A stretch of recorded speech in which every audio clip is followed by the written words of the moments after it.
PN news के bulletin में खबर शामिल करते हैं आरफ वाला से। आरफ वाला में 2 दर्जन से जायद मुसल्लह अफराद का दरवाजे और दीवारें तोड़कर गरीब मेहनत कश के घर पर धावा।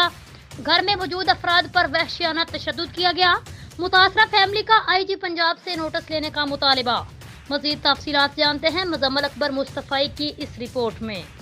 आरेवाला महल्ला अजाफी कच्ची आबादी खुशी मोहम्मद लाट में बैठी गरीब कुरैशी फैमिली, जिस पर 2 दर्जन से ज़ायद बाअसर असले से लेस अफराद ने दरवाजे और दीवारें तोड़कर धावा बोल दिया, जिससे घर में मौजूद अफराद, जिनमें बच्चे, औरतें और मर्द शामिल हैं, शदीद ज़ख्मी हो गए।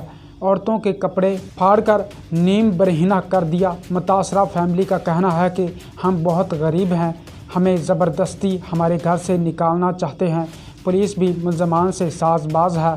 मुतासरा ख़वातीन का मज़ीद कहना था कि पुलिस हमें इंसाफ देने की बजाय उल्टा हमारे ही घर के अफराद उठाकर ले गई है। हमारे घर का सामान भी तोड़ डाला और कुछ सामान जिसमें ट्रंक, TV, बिस्तर, पैम्प, छोटे 4 अदद ट्रंक और 1 अदद सोलर प्लेट भी ज़बरदस्ती उठाकर ले गए हैं। मुतासरा फैमिली ने IG पंजाब और RPO साहिवाल और DPO पाकपतन से अपने साथ होने वाले ज़्यादती पर इंसाफ के तकाज़ों को पूरा करके मुल्ज़मान को सज़ा देने की अपील की है।